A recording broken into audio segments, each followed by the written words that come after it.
Hi friends, நம்ம இன்றைக்கி பார்க்க போகிற டாபிக் என்ன அப்படின்னா 11th ஸ்டாண்டர்ட் ஃபிசிக்ஸில் இருக்கக்கூடிய செகண்ட் சாப்டர், அதாவது கைனமேட்டிக்ஸ் அப்படின்ற இந்த சாப்டரில் டிஃப்ரெண்ட் டைப்ஸ் ஆஃப் வெக்டர் அப்படின்ற இந்த டாப்பிக்கை நம்ம இன்றைக்கி டிஸ்கஸ் பண்ணலாம்.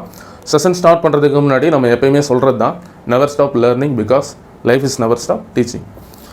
ஸோ இந்த டாபிக் பார்க்குறதுக்கு முன்னாடி நம்ம ஸ்கேலர் வெக்டர் அப்படின்ற அந்த ரெண்டு டாப்பிக்கை ரொம்ப டீட்டெயில்டாக ரொம்ப கிளியராக டிஸ்கஸ் பண்ணியிருப்போம்.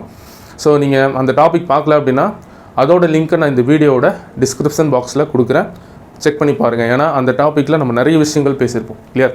ஸோ இப்போது ஜென்ரலாக நம்ம பேசிக்காக ஒரு ஸ்கேலர் அப்படின்னு சொல்லும்போது நம்ம வந்து அதை மேக்னிடியூட் மட்டும் தான் கன்சிடர் பண்ணுவோம். வெக்டர் அப்படின்னு சொல்லும்போது மேக்னிடியூட் ப்ளஸ் அதோட டைரக்ஷன் சேர்த்து சொல்லுவோம். கரெக்டாக? அதுதான் நம்ம என்ன சொல்லுவோம், வெக்டர்னு சொல்லுவோம். இந்த டிஃப்ரெண்ட் டைப்ஸ் ஆஃப் வெக்டர் பார்க்குறதுக்கு முன்னாடி ஒரு சின்ன டாபிக் கொடுத்துருப்பாங்க. என்ன அப்படின்னா மேக்னிடியூட் ஆஃப் வெக்டர் அப்படின்ற மாதிரி கொடுத்துருப்பாங்க. ஸோ அப்போது அதில் ஒரு 4 லைனில் தான் இருக்கும் அந்த விஷயம். நீங்கள் படித்தாலே அது புரியும், பட் இருந்தாலும் நானே சொல்லிடுறேன். ஒரு வெக்டர் அப்படின்னு நம்ம சொல்லும்போது அதோட சிம்பிள் இந்த மாதிரி இருக்கும். ஸோ இப்போ இதில் இந்த விஷயத்தை பேசிக்காக ஹெட் அப்படின்னு சொல்லுவாங்க. இந்த லாஸ்ட் எண்டை நம்ம டெய்ல் அப்படின்னு சொல்லணும். கிளியர்? ஸோ அப்போ மேக்னிடியூட் அப்படின்னு சொல்லும்போது இந்த வெக்டரோட லென்த் இருக்குது பார்த்தீங்களா, இதில் இருந்து இது வரைக்கும் உள்ள லென்த் இருக்குது பாருங்கள், இதுதான் மேக்னிடியூட். இது எப்பயுமே ஒரு பாசிட்டிவ் குவான்டிட்டி. ஓகே, ஸோ இதை மேக்னிடியூடை நம்ம சிம்பிளாக எப்படி டினோட் பண்ணுவோம் அப்படின்னா இந்த மாதிரி ஒரு மாடுலஸ் மேத்தமெட்டிக்கலாக இப்படி தான் டினோட் பண்ணுவோம். Okay, vector. இவ்வளோ தான் இந்த விஷயம் சொல்லியிருப்பாங்க. ஸோ இப்போ நம்ம டைப்ஸ் ஆஃப் வெக்டர் பற்றி பேசும்போது நிறைய டைப்ஸ் ஆஃப் வெக்டர்ன்றது இருக்குது. நல் vector, zero vector, perpendicular vector, அப்புறம் ஆப்போசிட் வெக்டர், நிறைய இருக்குது. ஸோ அப்போ நமக்கு ரொம்ப முக்கியமான ஒரு செலக்டிவாக ஒரு 5 வெக்டர் கிட்ட கொடுத்துருப்பாங்க. அதில் ஃபஸ்ட்டு வெக்டர் பார்த்தீங்கன்னா ஈக்குவல் வெக்டர். ஈக்குவல் வெக்டர் தான் ஃபஸ்ட்டு நமக்கு சொல்லியிருப்பாங்க. ஸோ அதில் ஒரு டைப் வந்து மென்ஷன் பண்ணியிருப்பாங்க. ஒன்று வந்து கொலினியர் வெக்டர். அதுலேயும் டைப்ஸ் சொல்லியிருப்பாங்க. ஒன்று வந்து parallel வெக்டர், இன்னொன்று வந்து ஆன்டி parallel வெக்டர்.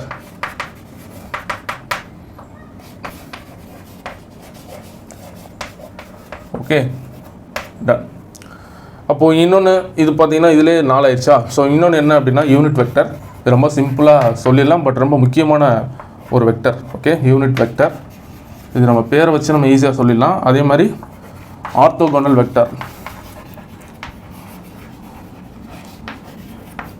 புரியும், எழுதியிருக்குது. Okay, done. ஸோ ஃபஸ்ட்டு பாருங்கள், ஈக்குவல் வெக்டர். இதை பேரில் நம்ம சொல்லிடலாம். ஈக்குவல்னால் என்னங்க, தமிழ் மீடியத்துக்கும் சொல்லணும்ல. தமிழ் மீடியத்துக்கு பார்த்தீங்க அப்படின்னா ஈக்குவல் அப்படின்னா சமம் அப்படின்னு சொல்லுவோம்ல, சம வெக்டர்கள். இது வந்து வெக்டருக்கு வந்து தமிழில் திசையன் அப்படின்னு சொல்லுவோம். திசை அல்லது திசையன்னு சொல்லுவோம். டிஃப்ரெண்ட் டைப்ஸ் ஆஃப் வெக்டர்னா திசையன்களின் வகைப்பாடு, இல்லை அப்படி தான் சொல்லணும். ஓகே, ஈக்குவல் வெக்டர்னால் சம திசையன்கள்னு சொல்லலாம். கிளியர்? ஸோ அப்போ ஈக்குவல் அப்படின்னு சொல்லும்போது ஒரு விஷயத்தை வச்சு நம்ம ஒரு ஆப்ஜெக்டையோ இல்லை ஒரு குவான்டிட்டியோ வச்சோ நம்ம என்ன பண்ண முடியாது, ஈக்குவல்னு சொல்ல முடியாது. கண்டிப்பாக அதை கம்பேர் பண்ணுறதுக்கு இன்னொரு குவான்டிட்டின்றது இருக்கும். இப்போ ஈக்குவல்னு சொல்லும்போது 2 வெக்டர் நம்ம எடுக்கணும். அப்போது இது ஒரு வெக்டர், அதே மாதிரி இது ஒரு வெக்டர். அப்போ இது ஏ வெக்டர், இது நான் பி வெக்டர்னு எடுத்துக்கிறேன். எப்படி? இது ஏ வெக்டர், இது பி வெக்டர். ஏன் இது ஈக்குவல் வெக்டர் அப்படின்னு சொல்லணும் அப்படின்னா இதோட மேக்னிடியூடும் சேமாக இருக்கணும். First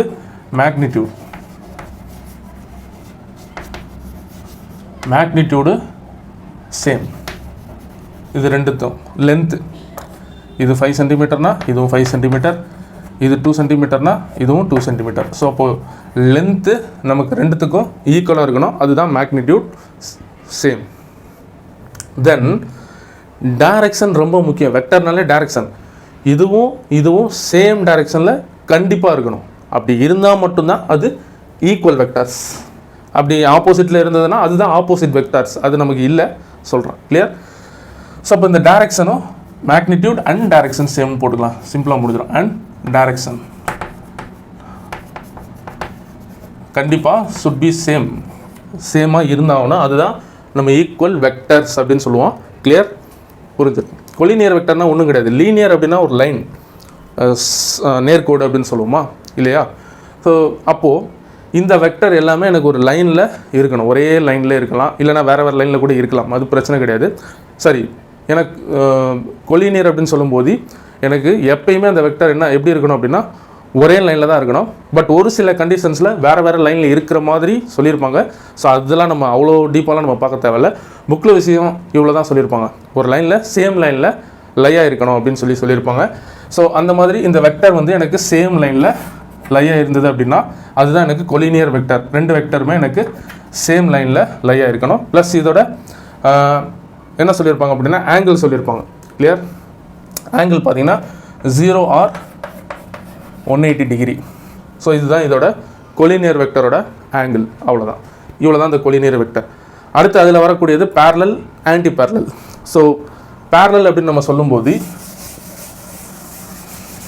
parallel vector. கிளியர்? பேரலல்னா என்னங்க, தமிழில் இணை அப்படின்னு சொல்லுவோம். ஸோ இணைனா என்ன, இந்த மாதிரி இருக்கிறது, அப்படி இல்லைன்னா இந்த மாதிரி சொல்கிறது, இல்லை இந்த மாதிரி சொல்கிறது, இல்லை இந்த மாதிரி சொல்கிறது, இதெல்லாமே பேரலல் தான். ஸோ ரெண்டு வெக்டர்ஸ், ஓகே, அப்போ தான் ஏன்னா பேர் அப்படின்னா பேர்னா என்ன, ஜோடி இல்லையா? ஸோ இப்போ ரெண்டு வெக்டர் எனக்கு இருக்கணும், சேம் டைரெக்ஷனில் இருக்கணும். கண்டிப்பாக பேரலல்னு சொல்லும்போது அது சேம் டைரெக்ஷனில் தான் இருக்கணும். பட் மேக்னிடியூட் எப்படி இருந்தாலும் ப்ராப்ளம் கிடையாது. இந்த மாதிரி எனக்கு மேக்னிடியூட்னா என்னங்க, அந்த வெக்டரோட லென்த்து இதுவும் சேமாக தான் இருக்கணும்னு அவசியம் இல்லை. ஸோ நமக்கு டைரெக்ஷன் வைஸ் பார்த்தீங்க அப்படின்னா எனக்கு சேமாக இருந்தால் போதும். ஸோ அதுதான் எனக்கு பேரலல் வெக்டர். ஓகே, பேரலல்னா அது டைரெக்ஷன் சேமாக இருக்கணும், மேக்னிடியூட் சேமாக இருக்கணும்னு அவசியம் இல்லை. பட் இப்போ இது ஏ வெக்டர், இது பி வெக்டர் அப்படின்னா இதோட ஆங்கிள் ரொம்ப முக்கியம். எனக்கு ஒரு டைரெக்ஷனில் தான் சொல்லியிருக்கோம். இப்போ இதுதான் ஸ்டார்டிங் பாயிண்ட்டு. எனக்கு ஸ்டார்டிங் பாயிண்ட்லேருந்து எனக்கு இது ஒரு டைரெக்ஷனில் இருக்குது. அப்போது இதோட ஆங்கிள் பார்த்தீங்கன்னா எனக்கு இனிஷியல் பாயிண்ட்னா இதுதான். ஸோ அப்போ இதுதான் 0 டிகிரி. கிளியர்? இப்போ நான் இந்த ரெண்டு வெக்டரையும் ஆட் பண்ணேன் அப்படின்னா எனக்கு 0 தான் வரும். ஓகே, இந்த ரெண்டு வெக்டருமே நமக்கு என்ன பண்ண முடியாதுன்னா நமக்கு சேம் டைரெக்ஷனில் இருந்தாலுமே இந்த ஆங்கிள் எப்பயுமே 0 டிகிரி தான். கிளியர்? நான் ஆன்டி பேரலல் சொல்லும்போது உங்களுக்கு புரியும் இது 0 டிகிரி அப்படின்னு. கிளியரா?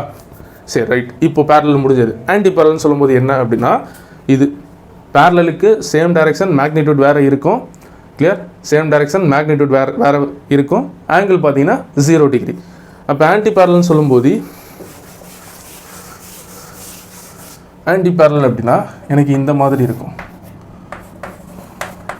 ஓகே, இது மேபி சேம் லைனில் இருந்தாலும் பிரச்சனை கிடையாது, இல்லை வேறு லைனில் இருந்தாலும் ப்ராப்ளம். சேம் லைன்னா என்ன, இந்த மாதிரி இது ஏ வெக்டர், இது பி வெக்டர். கண்டிப்பாக எனக்கு ஒரு பாயிண்ட்ன்ற ஒரு விஷயம் லைனில் ஒரு பாயிண்டில் இருக்கும்போது அதுக்கு ரெண்டு சைடு இருக்கணும்.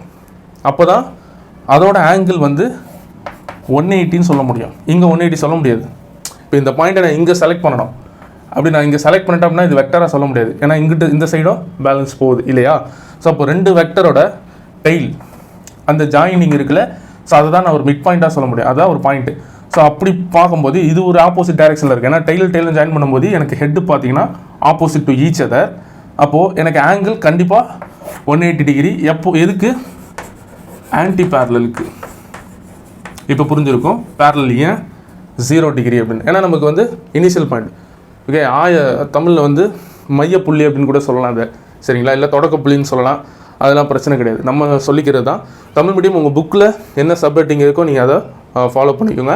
பேரலல் வெக்டர் இணை திசையன்கள்னு சொல்லியிருப்பாங்க.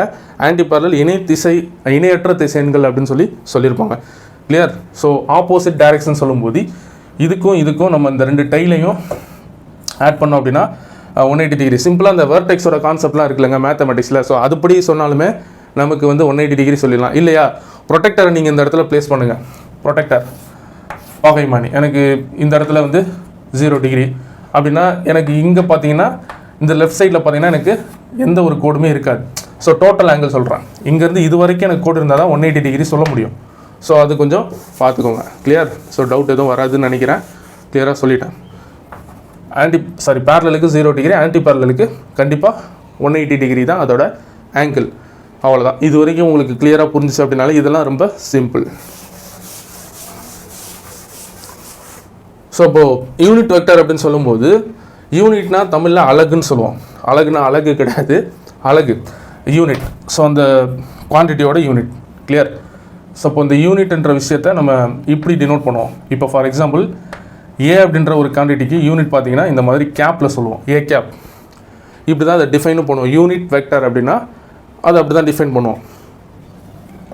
ஏ cap will be equal to, இப்போ இந்த வெக்டரோட வெக்டர் அப்படின்னா என்ன சொன்னால் டைரக்ஷன் இருக்குன்னு சொன்னல.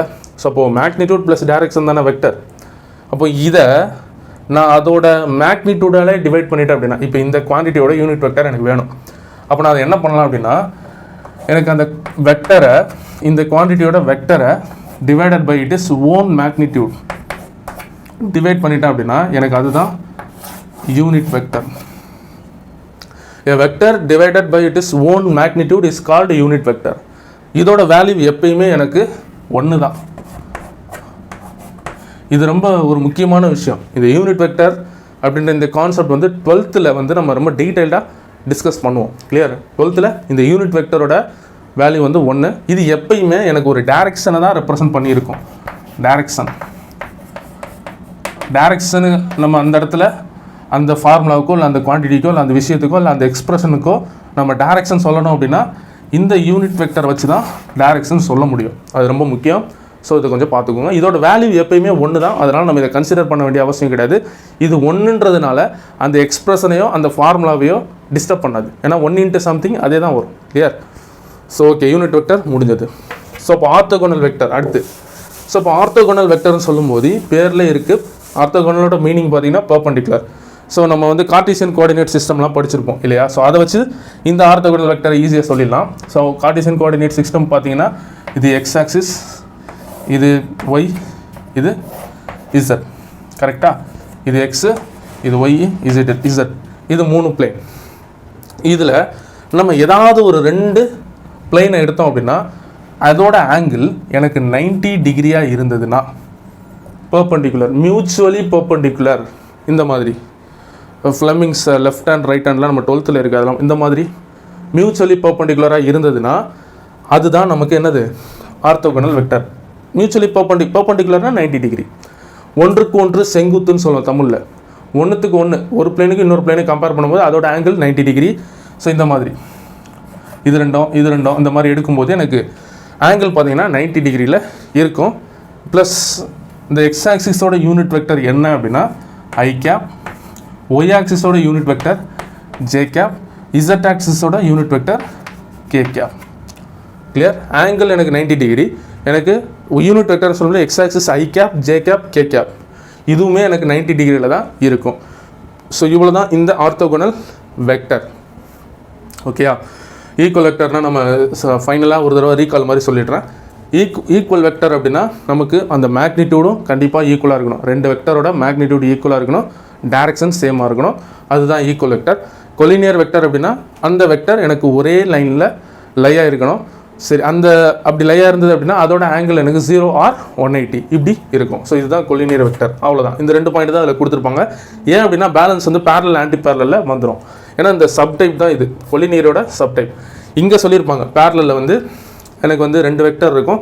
அதோட மேக்னிடியூட் பார்த்தீங்கன்னா வேறையாக இருந்தாலும் பரவாயில்ல, பட் டைரக்ஷன் எப்படி இருக்கணும்? சேமாக இருக்கணும். ஸோ அதுதான் எனக்கு பேரலல் வெக்டர். இதோட டிகிரி அப்படின்னு பார்த்தீங்கன்னா எனக்கு 0.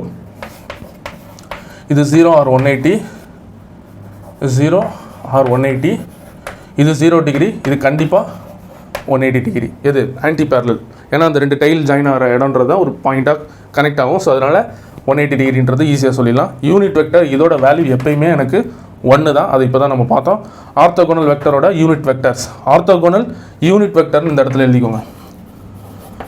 யூனிட்ன்றது இப்போ தான் சொன்ன ஐ ஜே கே, அப்படி தான் நம்ம புக்லேயும் கொடுத்துருப்பாங்க ஆர்த்தோகோனல் யூனிட் வெக்டர் அப்படின்னு சொல்லி. ஸோ ஐ ஜே கே அப்படின்னு சொல்லியிருப்பாங்க.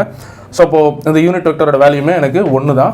பட் எப்பயுமே இது வந்து 90 டிகிரி மியூச்சுவலி பெர்பெண்டிகுலராக இருக்கும். இவ்வளோ தான் டிஃப்ரெண்ட் டைப்ஸ் ஆஃப் வெக்டர். இது இல்லாமல் எவ்வளோ டைப் ஆஃப் ஏகப்பட்டது வெக்டர் இருக்குது.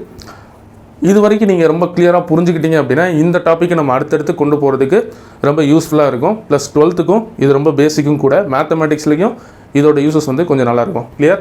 ஸோ டவுட் ஏதாவது இருந்தது அப்படின்னா கமெண்ட் பண்ணுங்கள். ஸோ உங்கள் ஃப்ரெண்ட்ஸுக்கும் இந்த வீடியோவை ஷேர் பண்ணுங்கள். And finally thank you and God bless you all.